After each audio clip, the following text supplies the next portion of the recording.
des mouvements citoyens. C'est même le Sénégalais religieux. Tous ceux qui détestent et combattent l'injustice ont fait ce mouvement spontané pour venir dire non à cette injustice.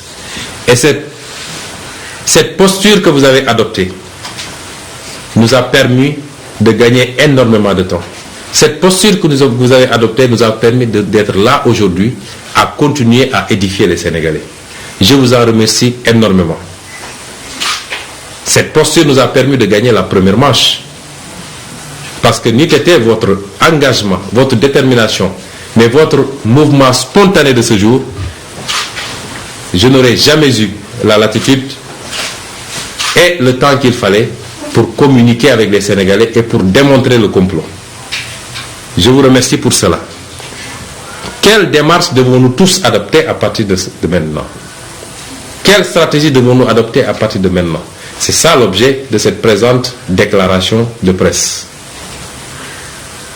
Pour définir cette attitude, il faut partir de l'analyse de l'objectif recherché, la définition de l'objectif recherché par notre vis-à-vis, par notre adversaire, qui par endroit se transforme même en un ennemi.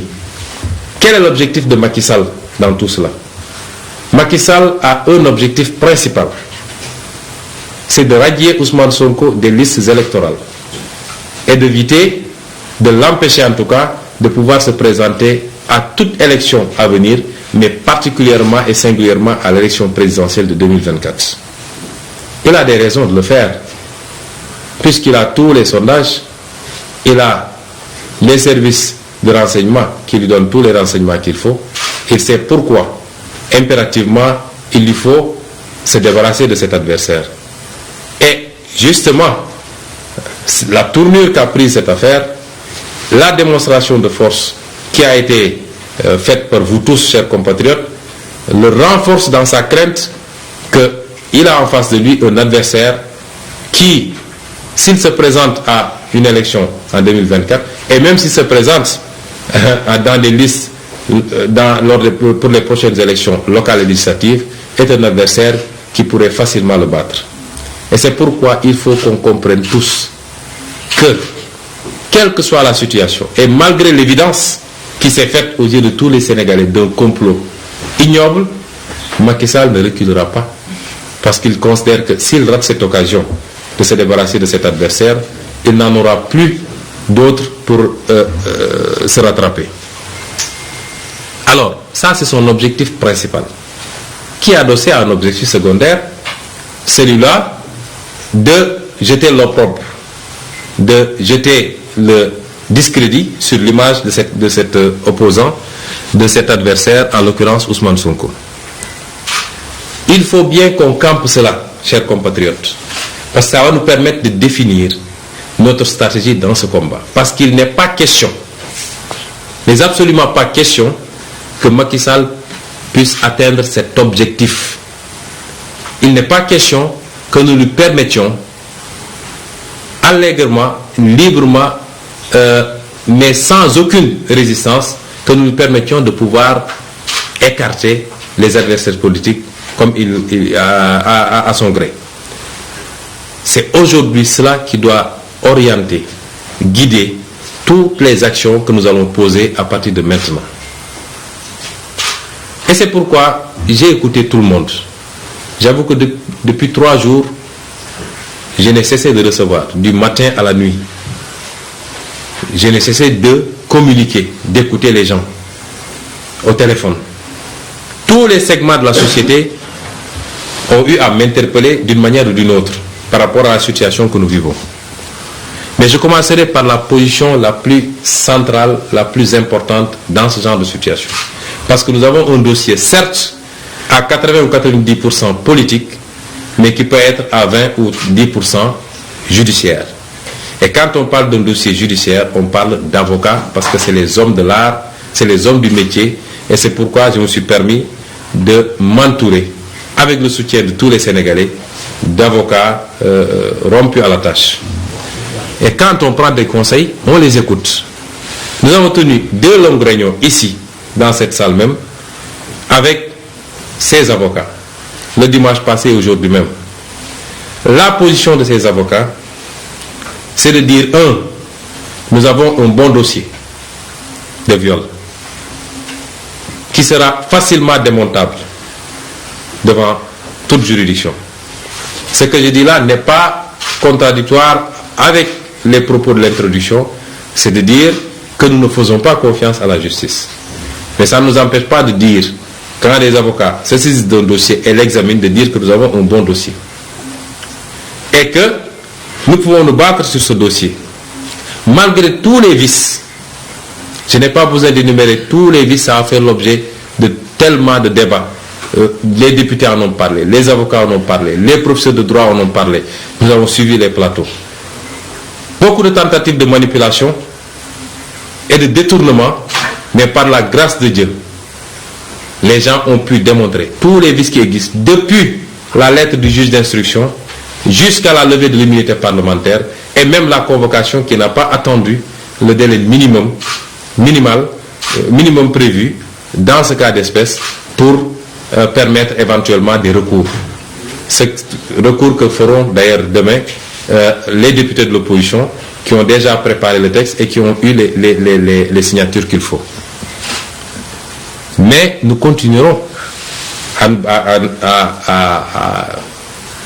nous battre contre ces vices et tous les recours qui devront être faits au niveau national comme international seront faits par les avocats.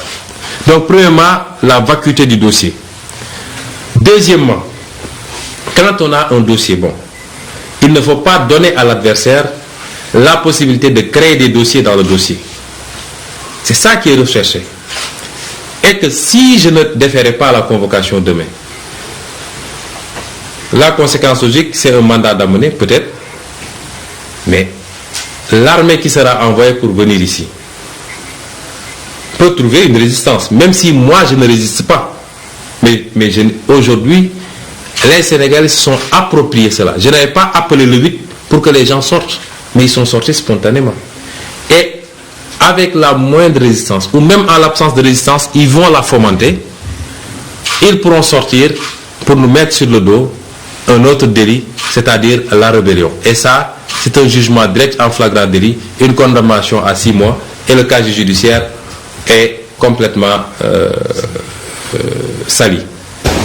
Je tiens à dire à tous les Sénégalais, parce qu'il nous faut être vigilants. Nous avons en face de nous des malfaiteurs. C'est une association de malfaiteurs. Et qui, dans sa stratégie, développe plusieurs pièges en même temps. En se disant que s'il échappe à celui-là, il tombera dans tel autre piège. Et l'autre piège, je peux vous dire à tous que, au moins je vous parle, le juge d'instruction du premier cabinet, M. Samba Sall, à la suite des manifestations du 8 février, il y a eu pas mal d'arrestations. Aujourd'hui, on a 23 jeunes à Dakar et 13 à Ziguinchor qui ont été interpellés. Et le délit, le motif pour leur accoler, c'est, entre autres, à part association de malfaiteurs, participation à une manifestation non autorisée, ils leur ont mis appel à l'insurrection. Ils ont mis les 23 plus X. Et à Ziguinchor, ils ont mis les 13 plus X. Et depuis lors, nos avocats font le pied de grue pour que ces jeunes soient entendus. Le juge du premier cabinet refuse parce que qu'est-ce qu'il attend? Il attend que la procédure concernant Ousmane Sonko soit déclenchée pour qu'ensuite on dise que X est Ousmane Sonko. Et à partir de ce moment, ce dossier de viol qui est un dossier vide sera remplacé par un dossier sur l'appel à l'insurrection. C'est pourquoi ils ont fomenté dans une certaine presse tout un débat sur l'appel à l'insurrection depuis quelques jours. Il nous faut être vigilants et il nous faut être prêts à faire face à ce nouveau forfait, en tout cas cet éventuel forfait qui viserait à rattraper le coup puisqu'ils l'ont raté avec le complot ignoble de Macky Sall. Donc, puisque y aller demain et ne pas y aller, le résultat sera le même au finish, parce que nous pouvons résister éventuellement, mais nous ne pouvons pas résister ad vitam aeternam à toute une gendarmerie, toute une police et toute une armée. En tout cas de cause, la raison voudrait qu'on aille répondre demain. C'est ça la position des avocats. Je me permettrai de remercier tous ces avocats. J'y tiens particulièrement parce que j'ai travaillé avec eux depuis plusieurs jours et je sais tous les sacrifices qu'ils consentent pour défendre ce dossier, pour y travailler, pour préparer tout ce qu'il faut préparer. Il s'agit de maître Massokhna Kane, maître Ciré Clédor Ly, maître Khoureychi Ba, maître Demba Ciré Bathily, maître Youssouf Camara, maître Joseph Etienne Dione, maître Bamba Cissé, maître Ousseynou Ngom, maître Ndoumbe Wane, maître Djibi Diagne, maître Amadou Sow, maître Babacar Ndiaye, maître Abdoulaye Tall, maître Théophile Kayossi, maître Michel Simel Bass, maître Magna Silva. Ceux qui travaillent quotidiennement dans le dossier principal qui nous concerne, comme ceux qui se sont donné les moyens d'être présents à chaque fois qu'un militant ou une militante est arrêté. À chaque fois que quelqu'un est, même ceux qui ne sont pas nos militants et qui nous soutiennent, je veux parler des Guy Marius Sagna, des Dame Mbodj, des Clédor Sène, tous ces gens-là, à chaque fois qu'il y a une arrestation, ces avocats sont donnés les moyens d'être présents pour qu'on ne les entraîne pas dans des déclarations qui pourraient se retourner contre eux. À part les avocats, toutes les autorités de ce pays, tous les segments, j'ai parlé des autorités religieuses. J'ai reçu toutes sortes de délégations ici dans cette salle. La dernière en date, c'est la délégation conduite par Djamra de Mamatar Gueye, Abbé Jacques Seck et beaucoup d'autres religieux. J'ai reçu des interpellations, des gens qui ont été envoyés par ces guides religieux, qui ont concouru tous à la même demande, non pas seulement pour l'apaisement, puisque l'apaisement ne dépend pas de nous, je le précise encore, ça dépend particulièrement de Macky Sall et de ses comploteurs, mais qui se sont souciés, et cela m'a touché au plus profond de moi, qui se sont souciés de mon intégrité physique, de mon intégrité morale, ce qui les a amenés à exprimer leurs demandes. Je les en remercie. Les partis politiques d'opposition, j'en ai reçu ici hier dans le cadre du FRN. La société civile, le dernier qui est sorti d'ici est M. Alioune. Et un nombre incalculable de citoyens de tous bords qui m'ont interpellé depuis 3 jours pour insister et nous demander d'aller dans un sens. Notre propre famille, mais notre parti politique qui a ouvert depuis hier de larges concertations avec les 45 départements, la diaspora et le bureau politique. Il peut y avoir encore des réticences, mais l'écrasante majorité est allée dans un sens. Tous, en tout cas, ont compris qu'à chaque étape de ce combat, il nous faut adapter une stratégie. Et c'est l'ensemble de ces recommandations qui nous ont permis d'aboutir à la décision que j'annonce que demain, à l'heure contenue dans la convocation, nous irons répondre, écouter le juge du premier cabinet. Mais cela ne veut absolument pas dire une abdication. Et j'appelle tout le monde à rester mobilisé parce que nous n'accepterons, mais absolument pas, aucune injustice, aucun forfait, aucune forfaiture par rapport à la gestion de ce dossier. Je dirais également, je continuerai les appels en appelant toutes les composantes de la nation. Et en première, les femmes.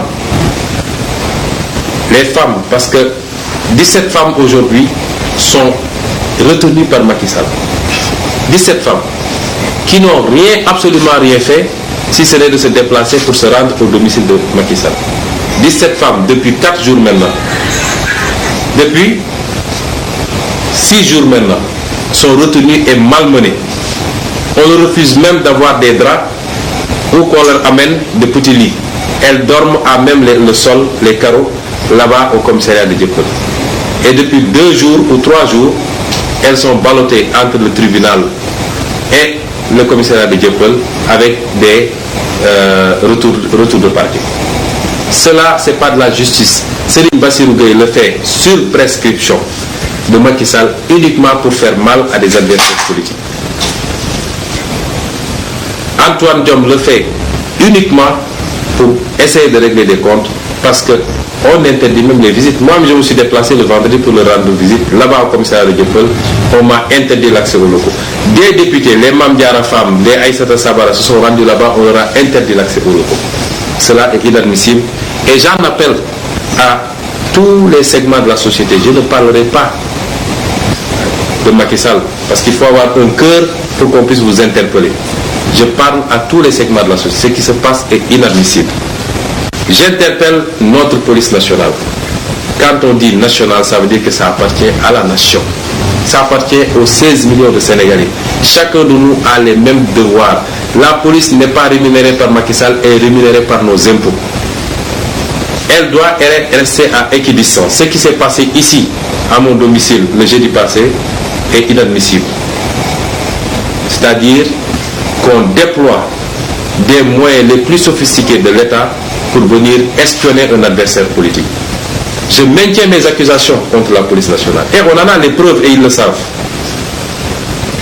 On en a les preuves, ils le savent, parce qu'on a les enregistrements, on a les vidéos, on a tout ce qui a été filmé ici. Que cette police nationale puisse se déplacer pour venir espionner un adversaire politique, mettre ici une fourgonnette qui filme 24 heures sur 24 ce qui se passe dans ma maison et qui intercepte tous les sons émis à partir de cette maison, c'est inadmissible. Et ça, c'est Macky Sall. On a accusé un recul extraordinaire dans ce pays avec Macky Sall. Et s'il y a un Sénégalais qui pense qu'il peut échapper à ça, s'il y a un Sénégalais qui ne se sent pas concerné, c'est qu'il se trompe. Tous les Sénégalais sont en danger, parce que tous ceux qui diront que je ne réfléchis pas comme Macky Sall, je n'exprime pas les mêmes opinions que Macky Sall, sont systématiquement écoutés, traqués, piégés, manipulés pour avoir des ennuis judiciaires. Il faut aujourd'hui que chacun et chacune d'entre nous en soit conscient. Même les guides religieux sont espionnés dans ce pays. Que tout le monde le sache. Et cela est inadmissible, parce que c'est une violation de la Constitution. La propriété privée, les données personnelles. Il y a des lois pour ça. Mais Macky Sall n'en a cure dans cette obsession de se maintenir au pouvoir. Je le dénonce, je le regrette, et nous donnerons les suites qu'il faut, parce que depuis des jours on est harcelé ici. Nous avons été menacés d'une intrusion musclée de la police pour venir récupérer soi-disant un matériel qui serait perdu ici. Nous avons ensuite eu des émissaires qui sont venus négocier. Nous n'avons pas vu de matériel ici, je le dis. S'ils viennent, ils ne trouveront pas de matériel ici, parce qu'on n'en a pas vu. Ils n'ont qu'à dire aux Sénégalais quel matériel ils ont pu perdre ici pour continuer à faire cette pression sur nous. C'est inadmissible. L'éclatement du complot, j'en terminerai. Je n'ai plus besoin de donner des éléments.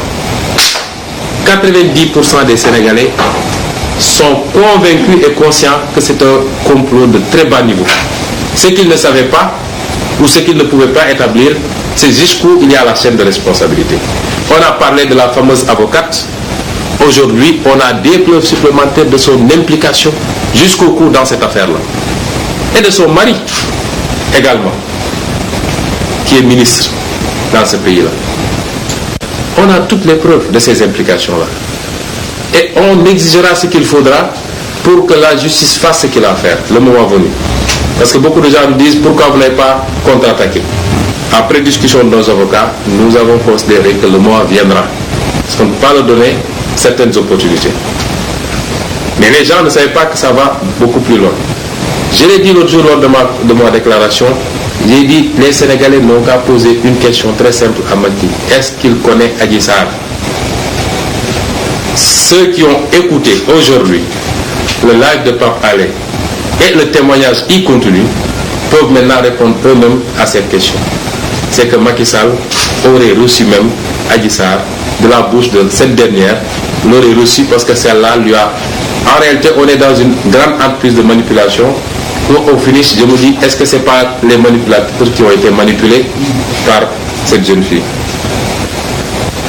J'ai dit aux Sénégalais, Macky Sall a dit à RFI qu'il n'a pas il a autre chose à faire que de comploter. Je vous dis qu'il est le comploteur en chef et que c'est lui qui tire les ficelles de bout en bout de cette affaire-là. Enfin, je relancerai cet appel à la mobilisation de tous les Sénégalais et les Sénégalaises. Dans ce combat, nous pouvons perdre des plumes, mais Macky peut perdre son pouvoir. Tout dépend du peuple sénégalais. Est-ce que ce peuple peut accepter que celui qu'ils ont élu aux plus hautes responsabilités de ce pays, à qui ils ont donné tous les moyens pour transformer leur vécu, pour améliorer leur vécu, passe l'essentiel de son temps à espionner, à comploter contre ses adversaires politiques? Est-ce qu'ils peuvent accepter que la seule règle qu'ils connaissent par rapport à la conservation du pouvoir, ce n'est pas la règle de la confrontation des opinions et des idées, la confrontation des programmes dans le cadre d'élections libres et démocratiques, mais la seule règle qu'ils connaissent, c'est la règle du complot pour liquider les adversaires politiques?